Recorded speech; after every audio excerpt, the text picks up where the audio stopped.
안녕하세요. 오늘은 영화 음악이 아주 아름다운 그러한 예전에 나왔던 음악 영화 한 편을 소개해 드리려고 합니다.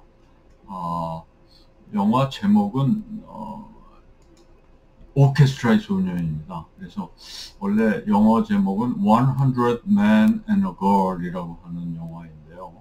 이 영화는 1937년에 나왔습니다. 흑백 영화인데요.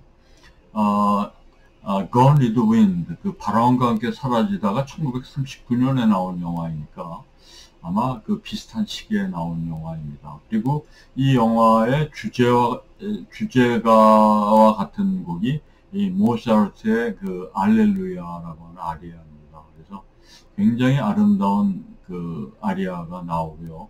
이 아리아는 이 모차르트의 모테트 그 성경 가사에 곡을 붙인 거죠. 이 모테트 제목 엑술타테 유빌라테 그 기뻐하라 그리고 즐거워하라라고 하는 이 모테트의 이 세 곡이 이어져 있는데요. 이 알렐루야는 거기에 마지막 곡. 이제 그 두 번째 아리아가 끝나고 이제 레스타티브가 조금 들어가고 곧바로 이 세 번째 알렐루야 곡이 이어지는 그러한 곡입니다. 그리고 이 영화에서는 지휘자가 이제 등장하는데 아마 이분이 거의 이 오케스트라 조녀와 함께 이제 그 주인공이죠.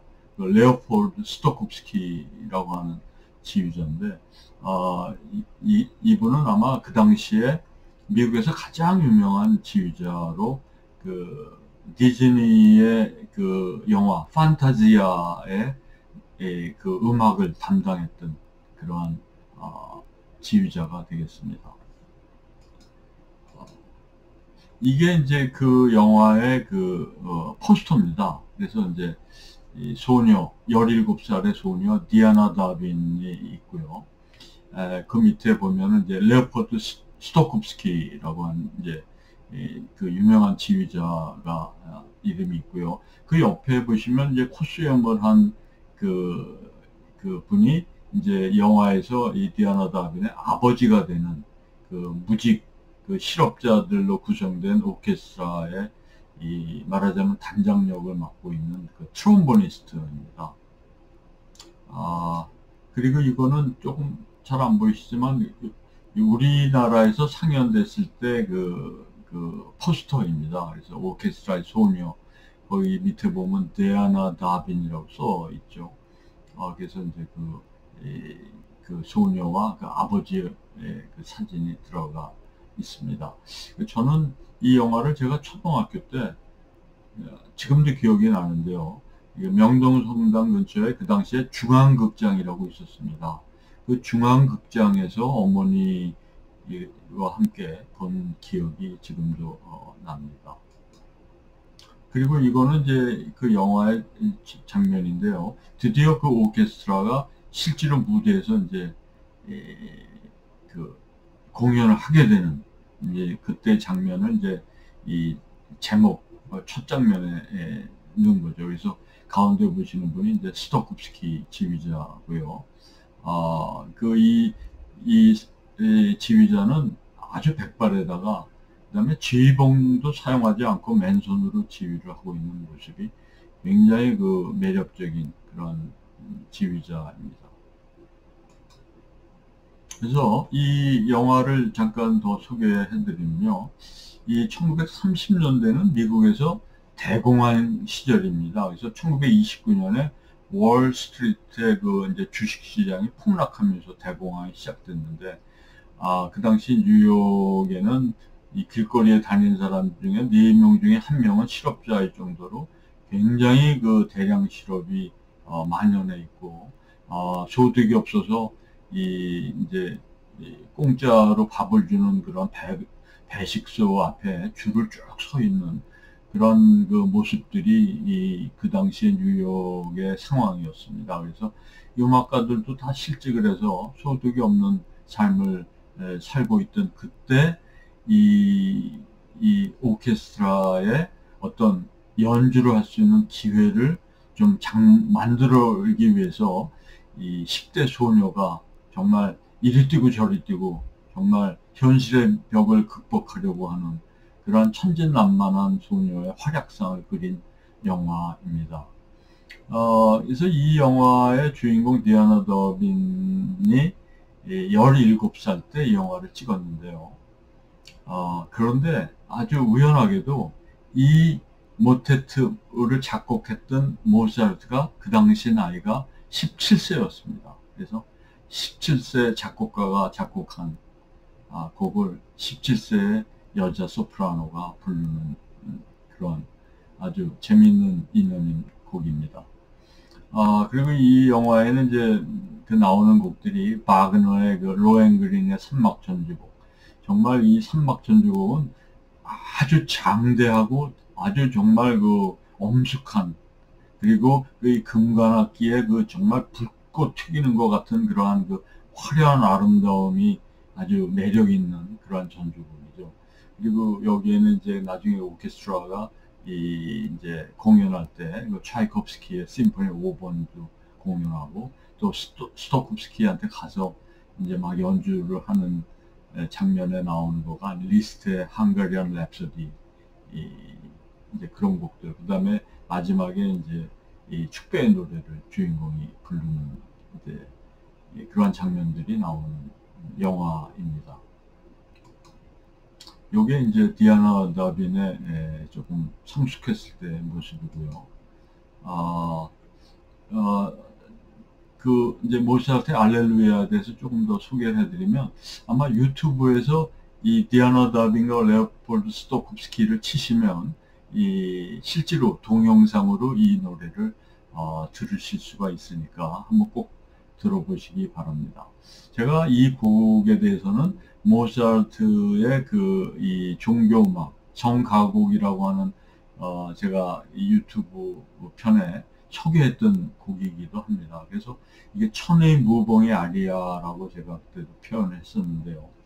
천의 무봉이라고 하는 거는 문자 그대로 하늘의 옷은 그 이 바느질 자국이 없다, 이런 뜻이죠.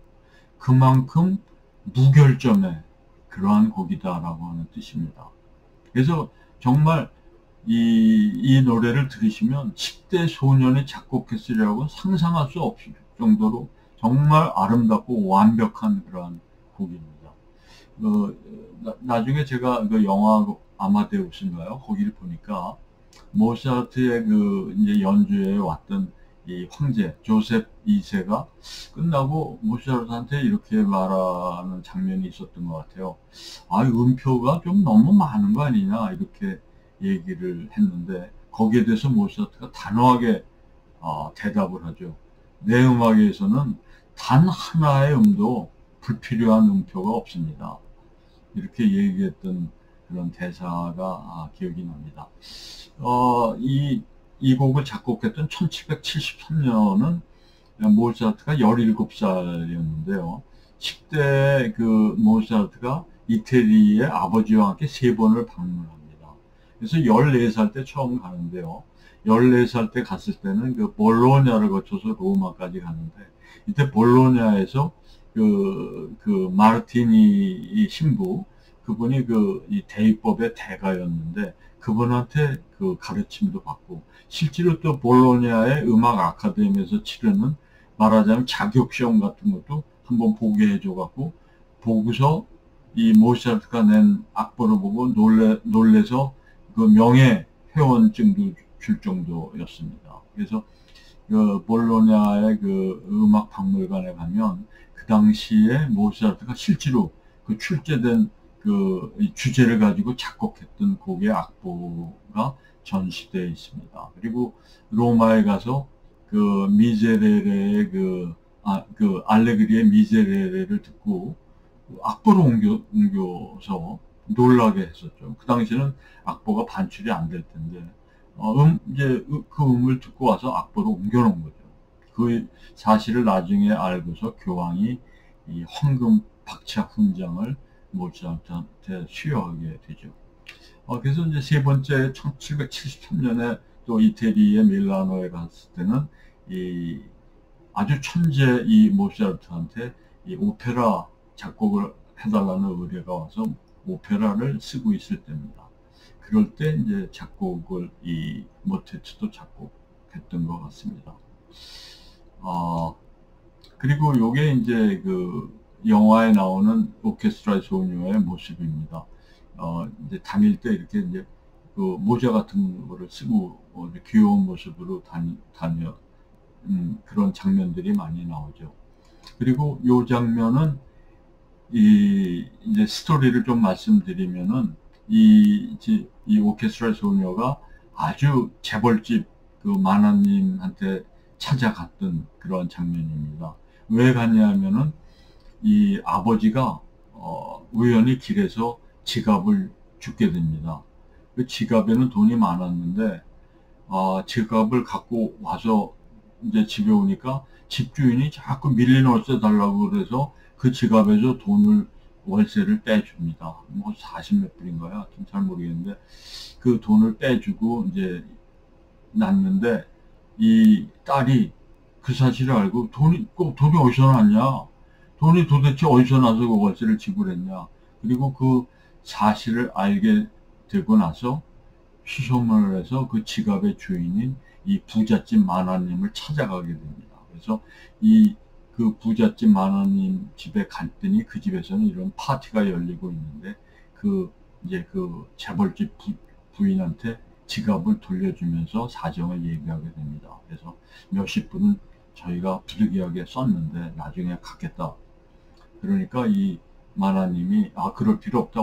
내가 오히려 이제 사례금을 좀 주고 싶다. 그러니까 이 디아나 다빈이 그거는 필요 없고요.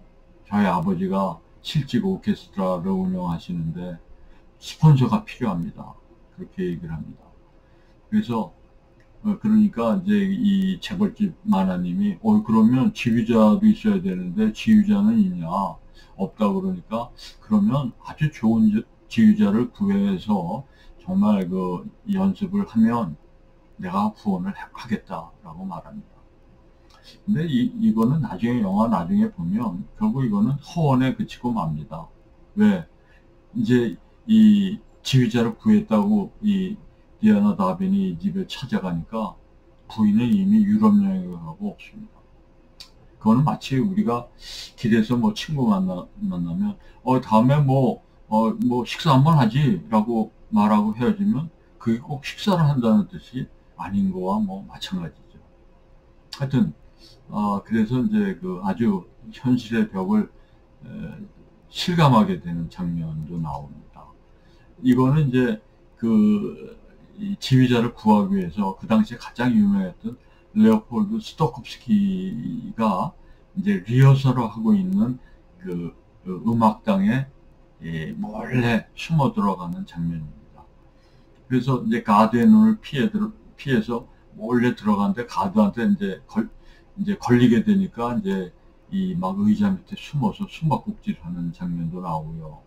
그래서 이제 이때 이 스토쿰스키가 리허설을 하는데 이제 아까 말씀드린 바그너의 그 로헨그린 산막 그 프렐류드를 아주 멋지게 리허설을 하고 그 다음에 모차르트의 알렐루야의 이 반주 부분을 연주하는데 이 디아나 다빈이 바로 그 노래를 시작하게 됩니다. 이렇게 2층 발코니에서 노래를 부르니까 스토쿰스키가 놀라서 쳐다보고 그런데 노래를 너무 잘하니까 마지막까지 이 오케스트라하고 반주를 해줍니다. 그래서 나중에 야 어디서 음악을 배웠냐 그러니까 내가 아버지가 트롬보니스트인 음악가라 내가 아버지한테 배웠다. 지금 우리 그 아버지가 있는 그 실직 오케스트라가 지휘자가 필요한데 꼭 좀 지휘를 해주시면 안 되겠냐 그러니까 유럽 순회 연주가 잡혀 있어서 곤란하다. 당분간은 할 수 없다. 하여튼 우여곡절 끝에 이제 이 스토쿰스키가 있는 데로 찾아가서 이제 연주를 하게 됩니다. 이거는 이제 알렐루야가 이제 노래를 마치고 스토쿰스키가 놀라는 장면입니다. 그리고 이 장면은 이제 그 스토쿰스키가 있는 대로 이 정말 실직자 오케스트라 단원들이 찾아가서 연주를 하는 장면인데, 스토쿰스키가 보다가 놀라갖고 있다가 연주를 잘하니까 거기에 맞춰서 이제 지휘를 하는 모습이 이 사진의 하단에 있는 모습입니다. 그래서 이제 실제로 공연이 이루어지게 되고 우여곡절 끝에, 그래서 마지막으로 스토쿰스키가 이 공연이 성사되는 정말 한 소녀의 정말 용기 있는 그러한 영감이 있었다라고 이제 이 디아나 더빈을 무대로 부릅니다. 그래서 이제 말하자면 격려도 해주고, 뭐 마지막으로 뭐 좀 청중들한테 얘기를 하라고 그러니까, 저는 얘기보다는 노래를 한 곡 하겠다 그러고, 이제 그 베르디 오페라 라 트라비아타에 나오는 축배의 노래를 이제 부르는 장면입니다. 그래서 여기 이제 보이는 스토쿰스키가 굉장히 멋지게, 이 스토쿰스키는 지휘봉을 쓰지 않는데요. 지휘봉 없이 이제 맨손으로 지휘를 하는 백발의 아주 멋진 지휘자의 모습을 보여주고 있습니다. 이 스토쿰스키는 그 당시에 미국에서 아마 출생은 폴란드인 것 같은데, 이름으로 볼 때요. 미국에서 주로 활동을 하셨는데, 1930년대, 40년대, 50년대 이제 주로 많이 활동을 하셨는데, 뉴욕 피에도 지휘를 하고, 필라델피아 오케스트라의 지휘자를 한참 하시고, 그 당시에 30년대 후반에 만들어졌다가 없어진 오케스트라가 있는데, 그게 NBC 오케스트라라고 있었습니다. 그래서 NBC 오케스트라의 지휘를 많이 했고요. 그 영화 판타지아에서는 이 필라델피아 오케스트라의 지휘로 녹음이 되었습니다. 그래서 이 영화를 혹시 구하실 수 있어서 한번 보시면, 음악을 좋아하시는 분들은 정말 옛날 생각도 많이 나고, 옛날에 그 흑백 영화의 이제 음악 영화가 어떤 그런 정말 감수성을 우리에게 주는지 정말 새삼 느끼게 되지 않을까 하는 생각이 듭니다. 그리고 영화를 다 못 보시더라도 유튜브에서 이제 이런 짤막한 동영상들은 보실 수가 있으니까, 그걸 한번 찾아서 보시면 아마 좋은 경험이 될 거라고 저는 생각을 합니다. 오늘은 이것으로 마치고 다음에는 다른 좋은 소재를 가지고 돌아오겠습니다. 감사합니다.